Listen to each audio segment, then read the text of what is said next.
Ah, Camp Spooky, the stage of some of our dearest summers. Back then we were young and unafraid. With school far away, everything seemed possible as the sun embraced us on our way to camp. Summer has that distinct power, doesn't it? You live for the days, while the nights inebriate you with the possibilities. It's like life could take a turn at every corner. And for us, it did. Hello out there, and welcome to Monster Camp. I needed a week. I had a lot of stressors pile up in the past several days, and so I will be returning to Pocket Mirror very soon, but I needed something a little summery and a little cozy and familiar for just a week, and I will be getting back to it. So we're doing Monster Camp. Standard trigger warnings for all the Monster Prom games. This one's much more adult than I end up usually doing, but it just needed something easy and familiar and fun for a week. So, let's see. What are we taking to camp with us? What are we taking to a camp? I'm always my delightful little Frankenstein's monster here. Anal paste, heart attack, spork, pinata pool toy, Pokemon trading card game, multi-tool, Instapost camera, recorder, uranium lipstick. What do we want? Spork, uranium lipstick, and multi-tool. One might say that the Monster Prom had hardened us on the highs and lows of love. But no, in love we're always absolute beginners. And summer camp was no different. No one talked about it, but the idea of summer love loomed over our heads. Close to the last day of camp, there was a meteor shower happening just 3 weeks away. Everyone knew that if you were someone, you were going to watch that damn thing you were into someone, you were going to watch that damn thing together. And so, a silent yet powerful pressure invaded us. It was the Monster Prom all over again. Everything seemed uncertain. Everything but one thing. Whoever we were asking on a meteor shower date, it was probably going to be one of the 6 coolest people on that bus. Joy Johnson Jojima, 23, a badass witch who wanted to chill a bit after saving the world countless times. Aravi Mishra, 22, a hot-headed adventurer possessed by a curse who had turned out to be the most annoying roommate ever. Calculester Hewlett-Packard, version 1.1, a library computer who'd become sentient robot ready to experience life to its fullest. Dahlia Aquino, 20, a buff blue demon and a warmonger who had set her sights on conquering summer next. Damien LeVay, 21, a fearless demon with a taste for destruction and a love of fire. And Milo Belladonna, 23, a Death Reaper doubling as an internet influencer and who was profoundly in love with life and all its earthly pleasures. Bus trip was long, and all of summer could be shaped by the first steps well taken. And so it was clear, it all came down to breaking the ice and causing a good impression with the person, right? Alright, so here we go. We are going to pick who we are trying to date this time, or at least who we'll be interacting with the most. Which of these articles would you most want to read? Very illegal things I do on the international waters, common mistakes when performing your first fertility ritual, how to headbutt a very big rock, 50 facts about sequoias, secret tricks to win at rock, paper, scissors, and my deep complex feelings about camembert. See if I can remember who each of these is. And I think this is the one I want. Yeah! Give me a tsundere any day. Oh, you're reading that article too? It's one of my favorite walkthroughs. A lot of people think rock, paper, scissors is a game of chance, but that's not true. You just have to drink a potion of future sight before you play. Want to play with me, Blue? I already know you're gonna lose, but it's still fun to beat your ass into the dirt. Oh, I love my little gremlin. We only had 3 Lex. 3 Lex? Ah! We only had 3 weeks left to woo our crushes and conquer their hearts. But as I already said, we were young and unafraid, and we were ready to start.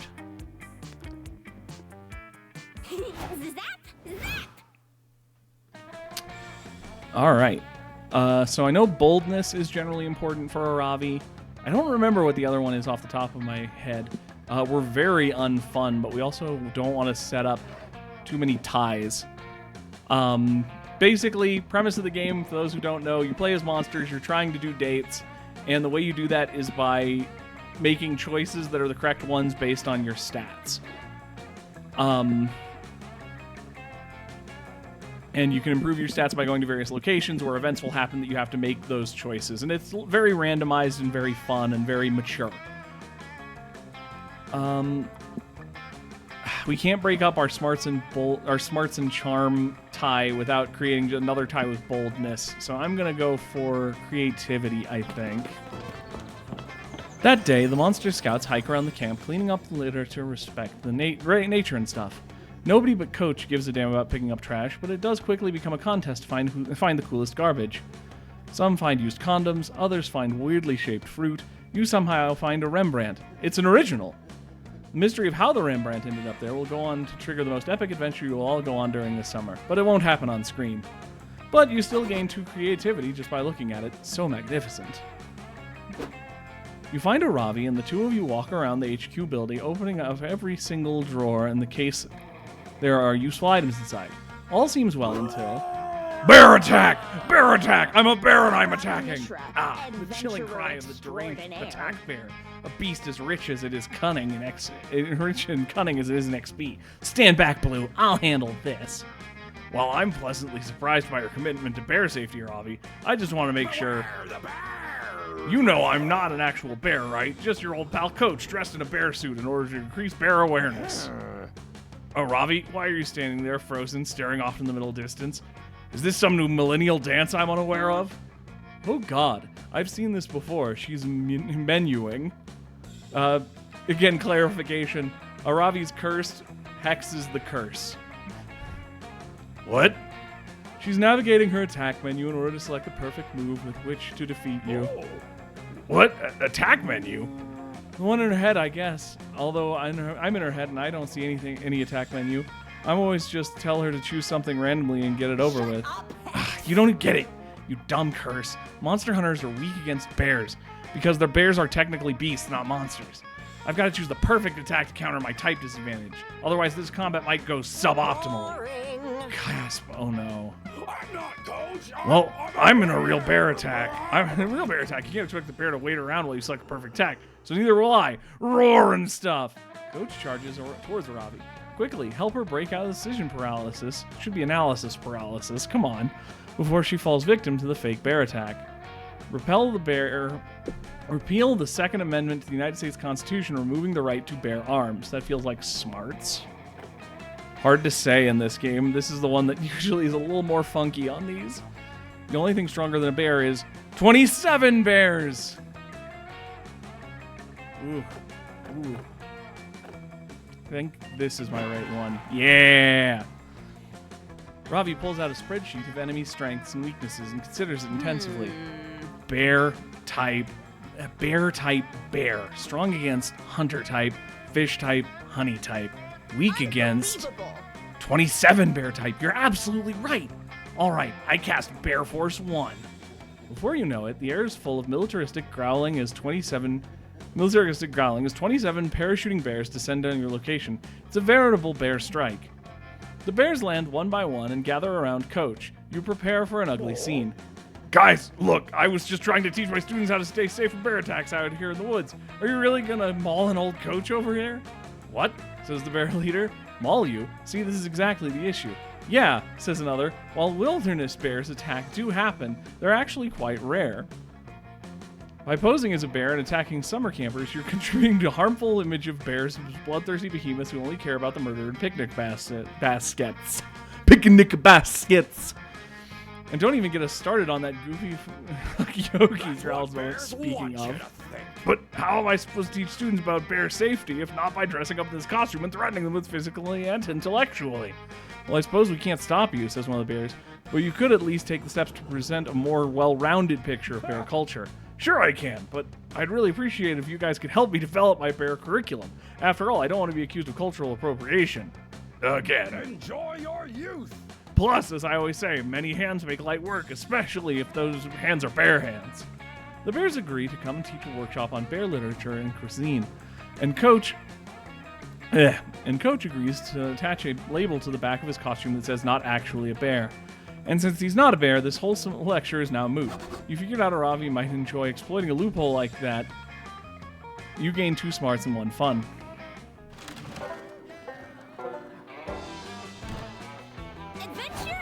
Alright.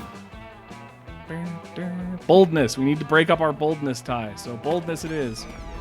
While exploring the haunted manor, you find an enchanted skull who speaks in riddles. His voice makes your ears bleed.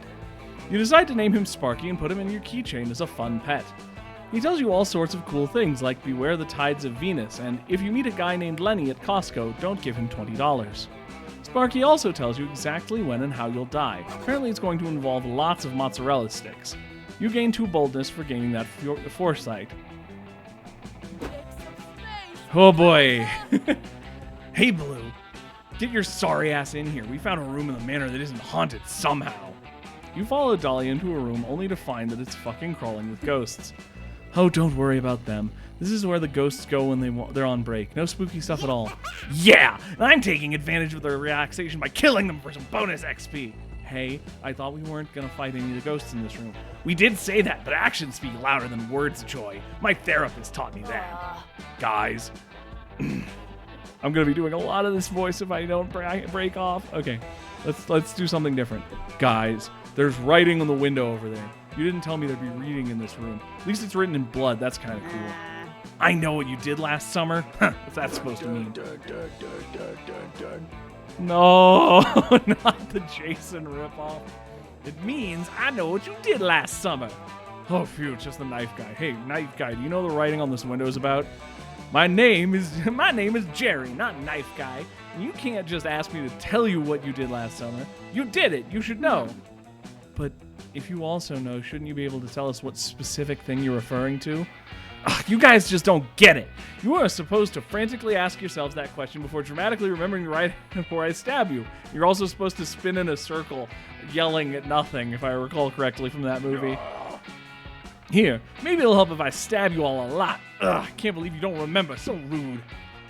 You'd hate to be rude, and also to be stabbed. Luckily, you're pretty sure you know what the event from last summer Jerry was referring to. It obviously means that 2-week period where you got really into anteater documentaries. That's definitely smarts. Or his birthday. You forgot Jerry's birthday. That feels like that's probably charm or fun, so we're going for smart. Anteater documentaries. Oh yeah, I remember that. I was so engrossed I almost didn't conquer anything the whole time. It's like those little maniacs have knives on their hands. They have to walk carefully just to keep from stabbing themselves. We have so much in common. You weren't even cursed with me last summer, but I was totally into anteaters too. Did you see Anteater King? I can't believe these anteaters captured and tamed so many tigers. I was particularly inspired by On the Wings of Termites, the story of how anteaters first gained the right to vote. But why would Jerry care so much about our cool anteater obsessions? Well, it's just that. I finally got into anteaters this year, but the cultural movement seems to be over. Nobody's talking about them anymore. At least none of my victims seem to be interested. It's like they'd rather spend their last moments screaming than talking about anteater facts. I don't get it. Anyway, I heard you guys got into the super into anteaters last summer and thought maybe we could talk about them. Oh, is that all? You don't have to write a bloody message on the window for that. You could have written a bloody message on the wall or even the ceiling. What Dolly is trying to say is that we're always excited to meet a fellow tonguehead. That's what anteater fans call each other, and definitely not anything else. You want to talk about anteaters? Just ask.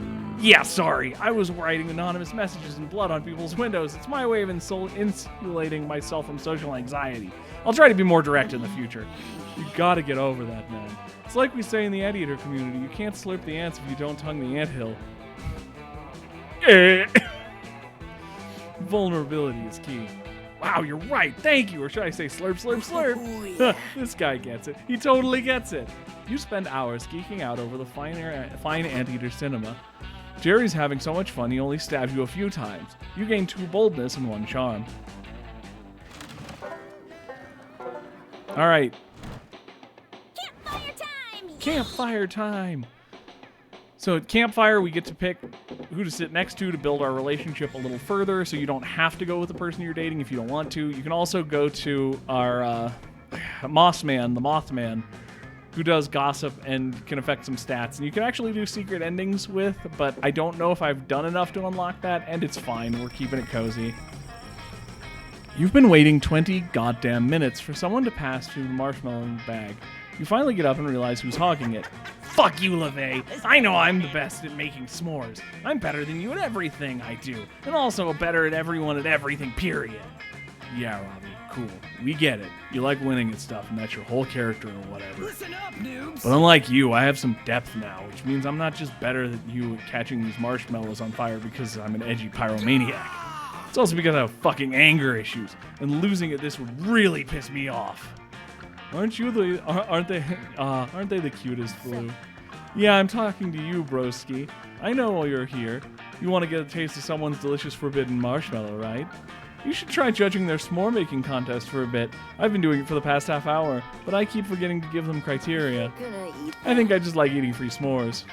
Yeah, that's one thing Danny and I can probably agree on. Hex's judging so far has been total crap. Crazy enough to But I work. do know that Blue is here. They can judge the s'more contest.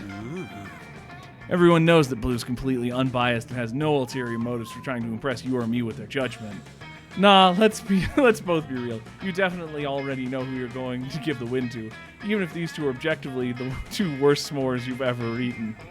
But hey, you came to Camp Smooch, not to eat. To smooch, not to eat. So what bullshit criteria are you going to use to get closer with the whole kissing your crush thing? It's because she poisoned it, apparently, and chefs say seasoning is good cooking, or Daniel's s'more was perfect, at least for anyone looking to eat a s'more reduced to a charred piece of about anybody anyway. Or Robbie. What? I can't believe that you would poison your s'more, too. Wait, seriously? You both poisoned your s'mores? I just thought that weird flavor was kombucha. Why do you think we put kombucha on a s'more? I don't know. You guys are Gen Zoomers. I figured you'd put kombucha on everything. Out of here. Wait, how did you get your poison to taste like kombucha? Let me try your s'more. Wow, hate to admit it, Robbie, your poisoning technique is actually incredible. You somehow managed to bring out the natural spiciness of the arsenic marshmallows without charring the core. How'd you pull it off? Well, for starters, I didn't char my marshmallow to the core, stupid. But thanks. Usually when I poison Damien's food, I just slather it with vampire bat venom and call it a day. But since Blue's gonna eat it, I wanted it to taste better than that because I hate them less than I hate you. Sorry, I wouldn't usually admit something so vulnerable like that. It's probably just because I'm passing out from the poison. Whoa, you carry Yeah, I this also had one. to try the s'more to make sure it tasted good, obviously. But don't worry, Blue. I'm mostly immune to this stuff. It turns out that none of you are immune enough to not faint from the poison s'mores. Coach pumps everyone's stomach tomorrow morning. He's pretty used to doing that after seeing you guys poison yourselves a ridiculous amount of times. But can you believe Aravi gave you an artisanal poisoning? She must really like you. All right. Next is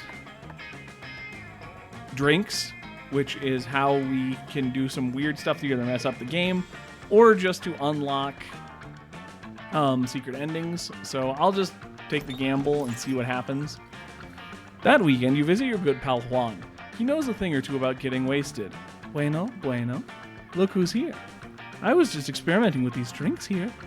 I was about to throw them away, but I have a feeling you're reckless enough to give them a try, right? What about this one? Screwdriver. No idea if I got the recipe all right. Want to try it? Otherwise, you have the mystery box. Oh, I don't remember what the screwdriver does.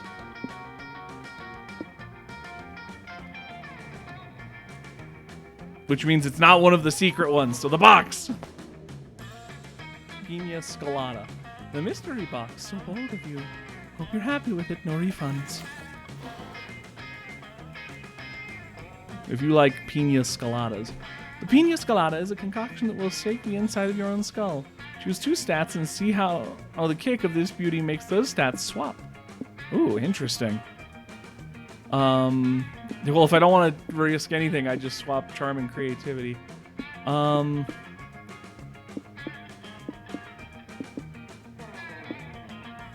I could probably afford to be more fun.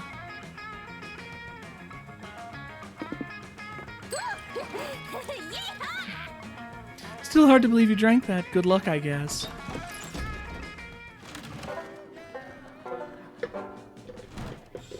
Wherever I go, hijinks ensue.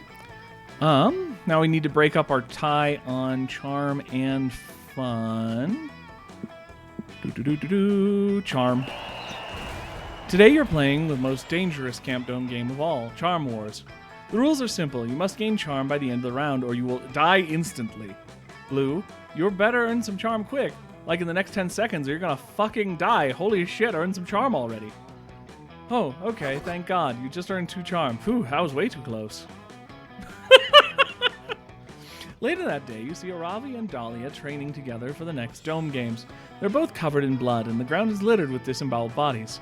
It's terrifying, but they both look extremely hot covered in blood. Hell yeah, carnage. What's our next training exercise, fellow warrior? My all-time favorite, the 3-legged race. We'll crush the necks of our enemies at the next rival camp with our in-sync stepping. Fuck yeah. Ravi grabs a rope to tie her leg to Dahlia's, but Dahlia blushes and shies away. Oh, wow, Aravi, I didn't realize that you wanted to get more serious. What are you talking about, you muscular juggernaut? It seems you're suggesting some kind of fusion. Call me old-fashioned, but I take fusion very seriously. It's the most erotic method of teamwork. It's all right, Steven Universe. Oh, I get it. Listen, Dahlia, you're totally right that fusion can be sexual, but it doesn't have to be. Yup, it's true. Just look at me and Aravi. The bond between Curse and Cursed is technically a form of fusion, and we're totally platonic BFFs. Whoa, platonic fusion. That sounds awesome and powerful and emotionally nourishing. I know, right? Okay, we totally have to do this fusion. We're already unstoppable, but once we're fused, we'll be unstoppable. Oh yeah, baby. Time for platonic leg stuff. Platonic leg stuff. No, wait. Fusing can be very intense. We need to make sure our friendship is as strong as possible in our hearts and our legs before we do that. That totally makes sense. My buddy Ralph fused with an acquaintance he didn't know that well. Long story short, the fusion went wrong and they accidentally switched buttholes. All right, first up, friendship strengthening, and after that, platonic 3-legged fusion. You're totally on board with this incredibly logical train of thought, but how to strengthen Dahlia and Aravi's friendship so they can fuse properly? Create the most badass friendship bracelet ever. That sounds like maybe creativity or fun or charm. Arrange a casual yet platonic date for the girls' legs so they can get to know each other better. That also sounds like fun. Oh no.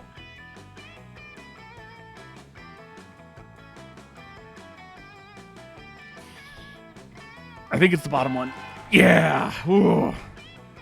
You prepare for the best date ever. It's the perfect chance for the 2 legs to get to know each other. First up, hit the gym. I know it's fucking leg day, and you know it's fucking leg day.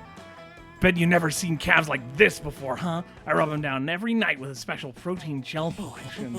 Meanwhile, I dedicate every leg day to imagining what it would be like to have legs. Impressive. Now watch me rip this phone book in half using only my thighs. The move is great for exercise, and it can also be used during lovemaking. Oh, God! Next up, pedicure time. Damn, I thought I had way more dead skin on my feet than I thought I did. Hope this increases my dexterity. Anyway, what color should I pick for my toenail polish? Oh, use the same color as me. I picked one called Storm the Gates of Hell with your endless violent armies. It's blue, like me. And finally, shoe shopping. I'm looking for something badass and leather, preferably the same boots to give me a buff and defensive stats. And I'm looking for something that'll show my maximum amount of toe to distract my enemies. Whew. After a long day of foot-related bonding, or foot bondage... Goddamn, why is this one the one that's killing me? Dahlia picks up a 3-legged race rope. Aravi, Hex, I'm happy to know that it took it slow, and now I feel like I know you. And by you, I mean your calf, knee, and thigh. What I'm saying is, let's do this fusion. Hell yeah, let's fuse my platonic warrior friend. Hex and Aravi and Dahlia fuse together into a perfect 3-legged race machine. They win the race, stomp Camp Rival Camp, and they're super grateful for your help. You're unsure if you have a foot fetish or if you're just really happy for your friends, but either way, you gain 2 smarts and 1 creativity.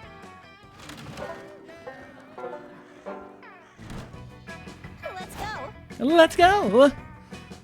Alright, we're in a pretty good base space.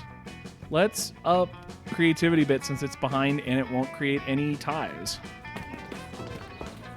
That day in Monster Scouts, you learn how to identify different berries. You all search for berries to identify them. A blackberry, a blueberry. But Rachel the deer person, oh, can I date Rachel the deer person? Finds a very weirdly shaped berry no one can identify. You all stare at it for hours. It's close to abstract art than to a berry somehow. It's a true think piece. It forces you to reflect on the berry inequality, and although there are no easy answers to the questions it poses, you all gain true creativity from the experience. Afterwards, you get stuck in another one of Coach's lectures about trees. And that's why you should never lend a tree your mobile phone no matter what it tells you. Suddenly, Aravi and Calculester come running out of the woods. They stop in front of you and Coach is panting. Kids, what's wrong? Why are you panting? Because we just hunted down a wily and surprisingly fast hedgehog and slaughtered it for meat. Oh no, Sonic! Or Shadow. Good survival skills, but why is Calculester panting? To provide moral support for my friend Aravi. I could have gone more Jacksepticeye on that, since that's who plays him, but it's fine. What about Hex? They don't have lungs either, do they? No, I'm not panting. I was just beatboxing. It's my new thing. I hate it. That's not why we're here. We're here so you can help us figure out what to do with this dumb animal we killed. Aravi drops the still warm hedgehog corpse on the ground. You can't help but notice the bright red sneakers it's wearing. Maybe those are what made it so fast. I'm honored you came to me, you kids. Cooking the meat of animals you kill is an essential skill in your wilderness toolkit. First you'll have to... No. It's the same voice. It's the same damn voice. I can hear it already. I just do my gremlin voice for Aravi, even though I love her to pieces. She's just a little gremlin. No. We want to cook. We know how to cook the meat. I'm an expert hunter and survivalist. That's not the right voice. It's fine. And I have access to YouTube. No, we want to figure out how to jazz this dead hog up into something people will actually buy. We are planning to start a forest food truck, you see. We are thinking of calling it The Woods in Your Mouth. But we are at a loss as to how to proceed, as none of us have any experience with fine dining. I, for example, cannot eat or enjoy food. And I usually stab random animals and hope they drop fully cooked ham hocks or legs of mutton. And I subsist mainly on a diet of Aravi's angst and everything bagels. Sorry, kids. This is beyond my expertise. I know about survival, not hot cuisine. The hottest of cuisine. After all, it's enjoyable. It wouldn't be survival. Good luck. Hot cuisine isn't your area of expertise either, but you know what is. Coming up with bullshit ways to get people to give you money. You suggest. People don't pay for the product, they pay for the brand. Just put some parsley on it and give it an elegant French name. That sounds like Smarts. Ketchup. Ketchup makes everything taste pretty okay. I have no idea, but Smarts is pretty high for me. Charming. Oh God. Well, that was lucky. Hey, yeah, French makes everything feel fancier. I mean, voulez-vous coucher avec moi sounds way more exciting than let's pork, right? Indeed, 14.6 milligieves more elevated according to my linguistic altimeter. Excellent. Now we just need to pick the perfect French name for our dead hedgehog with parsley. What about hedgehog bouillon? Did anyone else get extremely aroused just now? What else have you got? Hedgehog... Oh God, cassoulet? Wow, it's just like I drank a potion of +2 horny. Can you top that, Cal? Perhaps we could call it a hedgehog souffle. Oh my God! No, wait, souffle du hedgehog. Does anyone have a spare Phoenix down in hand? Because I'm dead. Oh, yeah. Throw in some ragout like croix de boeuf, too. Nothing beats a little souffle du hedgehog and oxtails. Nothing except souffle du hedgehog and friends. MVP. Oh, you're sweet, Cal. This is going to be the best food truck of all time. You all leave Scout HQ excited about the future of Cal and Aravi's truck. You even come up with a recipe for some Knuckles Aravi looted from off an echidna. You retire to the campfire together and spend the rest of the evening whispering random French words into your friends' ears to make them aroused. You gain 2 charm and 1 fun. Going well so far. Marshmallows, anyone? Might as well stay on track. Just finished your quarterly review. It went awesome. Your boss thinks you're doing a great job playing this video game. You're hoping to celebrate your corporate competency with some pals. And good news, you find Aravi and Calculester by the campfire. In conclusion, those are the 18,208 reasons I have collected to conceive. Wow. To convince you that we should paint our food truck in the statistically best color, burnt orange. This is so fun. Sounds glorious, Cal. God, this food truck is going to be sick. I'm going to reach level 18 in my merchant skill tree so fast. I love that we're doing a whole food truck quest, apparently. Guys, I had the Thrillist food truck idea. We should sell mini Victoria sponge cakes for dessert. They would get the technical. They were the technical challenge recipe for season 5 finale. So dope. Oh, Hex watches the Great British Bake Off. That's your favorite show. You give him the secret Great British Bake Off handshake that all the crew cakeheads know. Nice. It's good. I'm sick that you like GBBO, Blue. I honestly love reality. I'm turning more British, which was not my intent. I honestly really love I honestly really love TV in general. I'm watching The Best Thing right now. Have you seen 90 Day Adoption? I have not seen it. I am aware the show exists, but have been unable to watch it due to my current parental control browser settings. Yeah, I haven't seen it either. Reality TV bores the shit out of me. They always edit the really good violence. Holy shit, you guys aren't watching 90 Day Adoption? It's the ultimate reality TV show. And now I'm going to tell you everything about it, and you can't stop me. So basically the show is like The Bachelor, but for orphans. So each season there's a new set of parents. They adopt 6 orphans and choose which one they want to keep. The crazy part is the parents have never met each other face to face. They fall in love and got married while only communicating through walkie-talkies. And if the parents don't complete enough intimacy challenges, they have to let their exes raise the children for a day. Needless to say, the drama is absolutely the best part. I am pleased to know that you are enjoying the show, but I'm afraid that I may be unable to watch it. I can only process a limited amount of drama per hour. I thought I was safe watching my favorite reality show, Terrace House, but then I had to process all the emotional nuance of the meat incident. I almost ran out of battery. Yeah, those shows are never worth the time to watch them. It's always like one 5-minute clip of a headbutt that they replay over and over. Okay, you guys, I hear you, and I get this show isn't for everyone, but I haven't even told you about the elimination challenges yet. Just wait till you hear this. Oh dear, this is stressful. I may be overheating. Is my fan whirring louder than normal? Uh-oh, looks like the two vulnerable friends aren't totally obsessed with reality TV, and that's a deal breaker for you. Quick, bring up a show that you know they'll love. Undercover Final Boss. It's got brutal violence, there's tons of drama, and the boss finally reveals their glowing red weak point. Or, have you guys seen The Turing Test? Are You Human Enough? It's a family-friendly, drama-free, and teaches you a lot about human social cues. The Turing Test is a theoretical test for detecting if a program is AI or not from the past. Anyway, we're not going after Calculester. Yeah. That sounds awesome! I love any content related to Final Boss fights, Final Boss strategies, or even Final Boss flavor text. OMG, Aravi, it's so good and you would love it. Honestly, it's crazy that you haven't seen it because it's made for you. Let's watch it. You whip out your phone, briefly thank God that you kept your Disney Plus subscription and pulled up an episode of Undercover Final Boss. Welcome back to another episode of Undercover Final Boss. This time we'll be following Flaming Lizard King Bowser as he goes undercover in the Koopa Kingdom. Holy shit, Bowser's on this show? Fuck, that's a huge get. I didn't realize we were talking about A-list bosses here. I know, the cast of this show is literally bonkers. And look, the first thing they make Bowser do is intern as a Goomba. Ha! Oh dear, I'm not quite sure, but it seems that Grumpy Lizard is having trouble huddling as convincingly as those with moving brown lumps. How stressful. Oh, and here's the part where they have Bowser talk to some of his most underpaid troops about their financial struggles. Oh, juicy, lol. One employee shares with Bowser that he's working 4 jobs, so he can take his daughter to Disneyland. Bowser finds this hilarious and openly laughs at his employer's party. He would. That's a Bowser move. Now you feel less bad about the times you made Bowser fall into a pool of lava when playing Mario Bros. Now, after a long day of empathizing with his employees, Undercover Final Boss Bowser is ready to tearfully admit his weak spot. It's his big soft belly.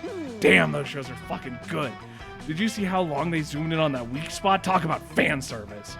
Yes, girl. I'm so glad you liked it, and don't worry, there are 18 more seasons of this. What did you think, Calculester? Processing error, overwhelming class inequality, reset needed to our emotional detection features. Calculester's error protocol programs kick in, so he leaves to go find the nearest charging outlet. Hey, Blue, I want to watch another episode. This show is your idea. It turned out to be pretty fucking cool, so if you want to. You binged the entire first season of Undercover Final Boss on your phone, and Aravi is cuddled up to you the whole time. You discover that Aravi's shampoo smells like leather, and that Hex strongly emits the scent of string cheese. You are equally turned on from both smells. Nice. More gambling. Whew. You were waiting all week for this moment, visiting Juan and getting a good drink. Well, look at what the cat dragged in. I have some drinks for you. It's up to you which one you want to drink. Let's see what's behind door number 1. Nope. No, God, no. We're not drinking the bone-hurting juice. Poison. It's not as bad as the bone-hurting juice, I don't think. The mystery box, so bold of you. Hope you're happy with it. No refunds. Poison! What? That's straight up poison. Don't drink it. I said don't drink it! And you drank it. That'll surely take a toll on your stats, genius. Ah, well... Maybe it's as bad as bone-hurting juice. Oh, God. Well, I guess we lose. It's been fun, everyone. Okay, we're just mainlining boldness and getting what we can take along the way. That day in the Haunted Manor, you accidentally stumble upon a cult meeting in the hallway. Cultists are wearing terrifying black robes, standing over a bloody body and chanting. You try to flee, but one of them shoves a flare into your hand. The ink burns your eyes to read, but you... Flyer, not flayer. Manage to find the words, new recruits get heal... Cray? Oh, that's... The kerning fooled me, that's not a space. Healthcare benefits with same-day sign up. What? Sold! You get a bunch of new cultist buddies, and your insurance covers spontaneous +2 boldness growths. Cool. I can't believe I got that thrown by the kerning on that letter. You stumble upon Aravi surrounded by an odd-looking group, an orc with a lute strung across his back, an elf with a bow, a haggard dwarven cleric, and some other cliches. Also odd is that Aravi is repeatedly hitting herself in the head. It takes you a moment to realize that she's calling for Hex to come out. There you are! Where did you disappear to? Sorry, I was in your ribcage seeing if I could use it to cut strips of crepe paper into confetti, and then I got lost in your kidneys. Okay, whatever. Look, I gathered this group of valiant heroes, each with their own skill sets, quirky personality, and dark backstory.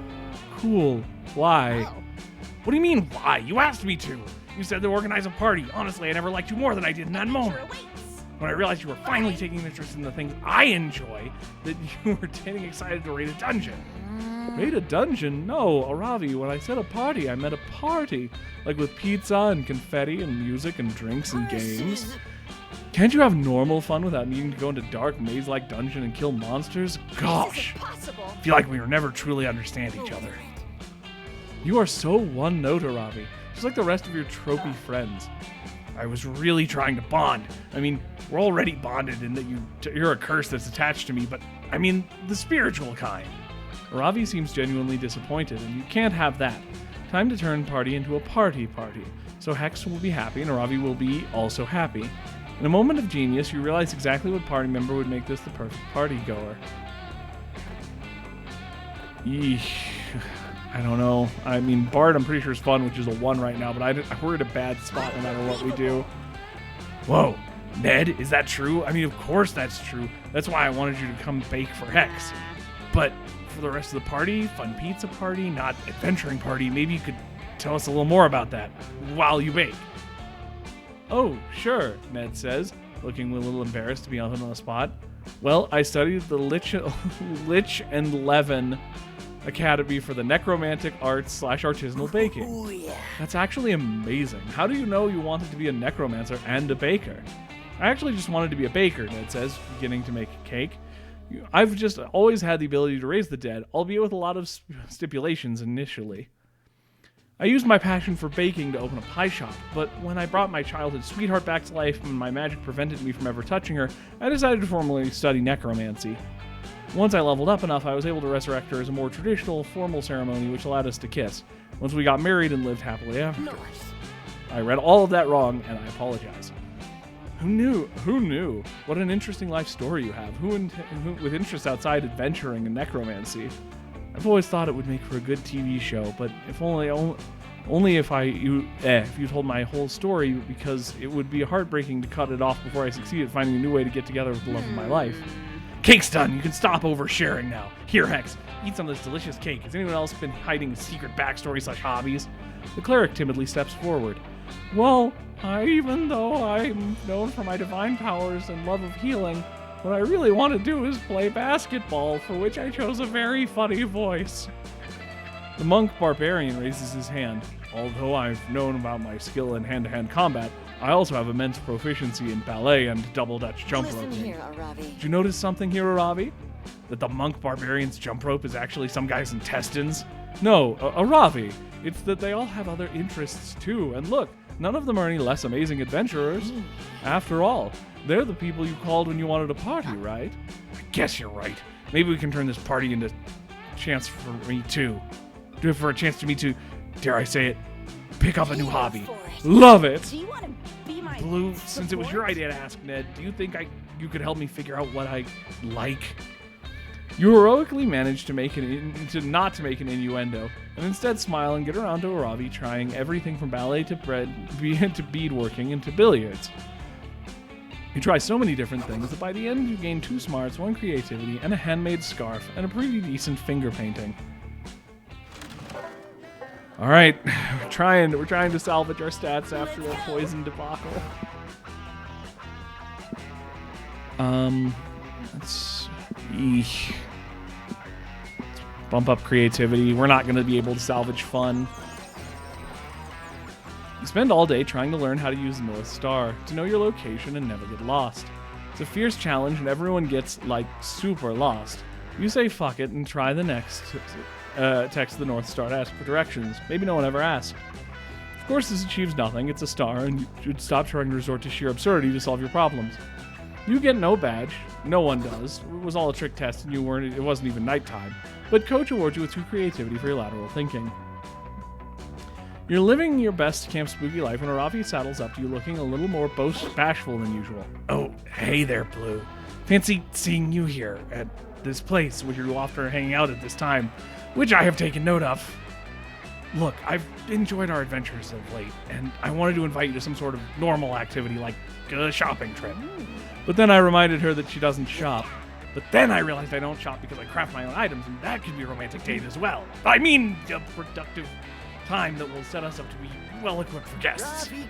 She meant that what she said the first time. She's definitely doodled Aravi plus Blue on her boots of potential marriage plus 3. God, I wish that was actually a sign that things were going to go well. They're not. No, you misread that because you were looking it upside down and because you were being clingy like always. Anyway, shut up. Blue, are you in? Hell yeah, you are. Aravi sets up her crafting table and you prepare some high quality equipment making. Alright, so I'll kick us off. I'm going to combine a potion of silence with Yeti skin to create a cape of cloaking plus 2. Then I'll use a broom and a feathering to craft a flying broomstick. And next I'll put a car in a car to make a limousine. You jump in, combining a leather handbag with a very loud screaming to create bagpipes. Totally winning our Nice! game. I'll use pizza and pineapple to craft controversial food choice. The 2 of you have a great time crafting. Occasionally your hands brush against each other as you reach for materials. And is Aravi blushing? You're getting strong vibes that she might be into you, but she might be too shy to say it outright. You should suggest crafting something sexy together to help get your flirt on. Some lubricant on battle axe to craft sexy battle axe. Well, sex is often fun, but battle axe could be badass. Horse legs on horse torso to craft romantic horseback ride. I don't even know what that would be. So I'm going for the top one. Fuck. Wait, sexy battle axe? How can a battle axe get any sexier than it already is? Hey, you always up for an adventure, right? Isn't exploring an unknown sort of a fun adventure in and of itself? That's deep Hex. Let's go for it! You take some lube and rub it on the axe handle and blade. You show the axe to Aravi, who's blushing the hardest you've seen yet. Whoa, that looks incredibly dangerous. I mean, who rubs lube all over the handle of a weapon? That seems irresponsible. You agree with her, but add the danger is incredibly sexy. Prove your point, and that you add even more lube to the handle, because doubling down is always the solution. You hand her an axe so she can see for herself. Unfortunately, the sexy danger you spoke of proves to be dangerous, and the handle immediately slips from Aravi's grasp. She fumbles and tries to repeatedly catch it, but it ends up lodged blade first in your chest.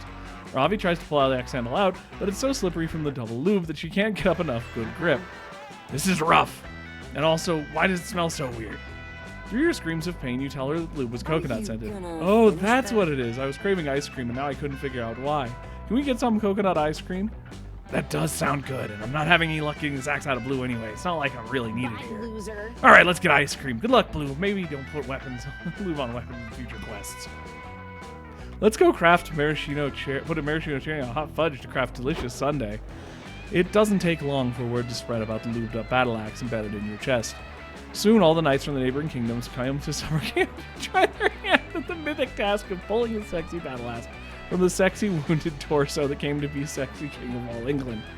It takes days, but one of the knights finally frees the axe and is accepted as smoking hot monarch and the sponsored representative of Camelot Lube Inc.